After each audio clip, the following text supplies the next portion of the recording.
The first step is prepare the flare. So we'll go ahead and take the post, rotate our base in, slide the post right into the base. Go ahead and take our 2-piece drip tray.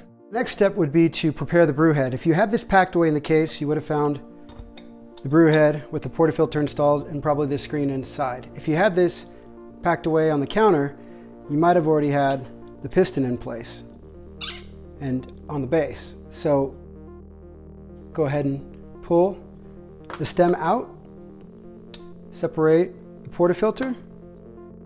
If this were the case, we'd have the plunger at a lower position. We're just going to want to make sure it gets to the top to start the brew. And to do that, we're going to use the dosing cup, place it on the counter like that, slide this on top, and just push it to the top. Next step will be to prepare your beans and load the portafilter. You can go as low as 14 grams or as high as 24. We recommend that you use the cap, which is a tamping cap, and then later a preheat cap to help protect the bottom of your basket while you're tamping down on it. We're going to grab the funnel, place it on top. We're going to use 20 grams of coffee.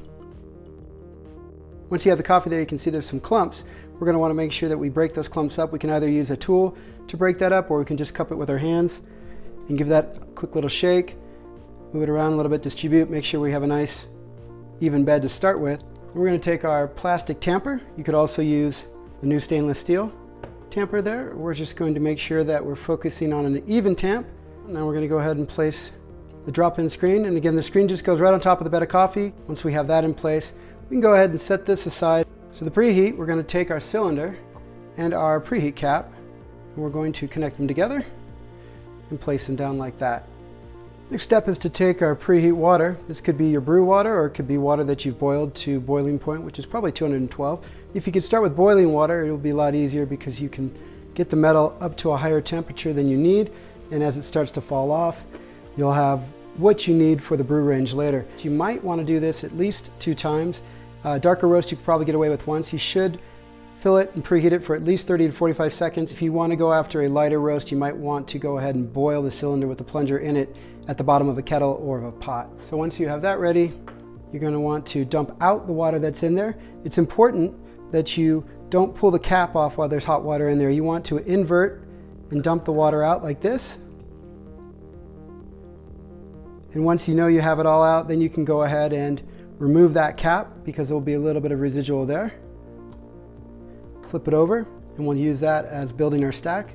You can put the brew head together on the table, or you can put it together on the portafilter. We're going to do it on the table. Now that we're ready to brew, we're going to go ahead and take our brew water, pour it through the top, and we're just going to pour enough in that we see it start to come into that well. And it's okay if you have a little bit of overfill. It doesn't need to be dumped out.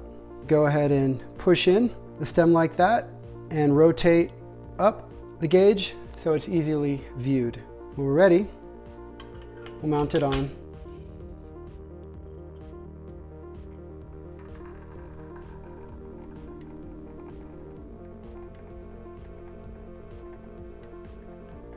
It's okay to switch hands, but don't ever let go of the lever as you're pulling the shot. Also, another option is to put the second hand on top of the first one, and that does of course give you a little bit better leverage.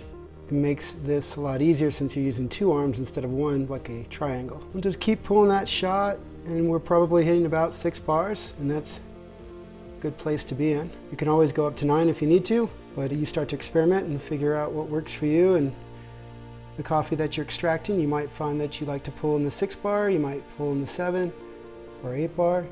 Keeping the flare on a lower counter surface will make this a little bit easier too. If you find holding it there a little bit too much work, stand right over the frame as you're pulling the shot.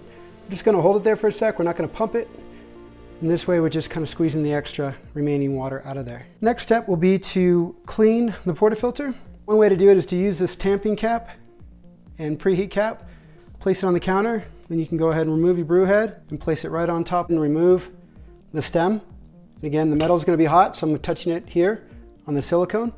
Once you remove the stem, we can go ahead and lift up and hold the bottom. As we remove that, we can set that aside. The easiest way to remove the screen is to just push down a little bit and the screen will pop up on the other side. You can go ahead and remove that. And then you have some coffee that you want to get out of there, and you can use a knockbox or the side of a trash can. You can easily get that out and start over.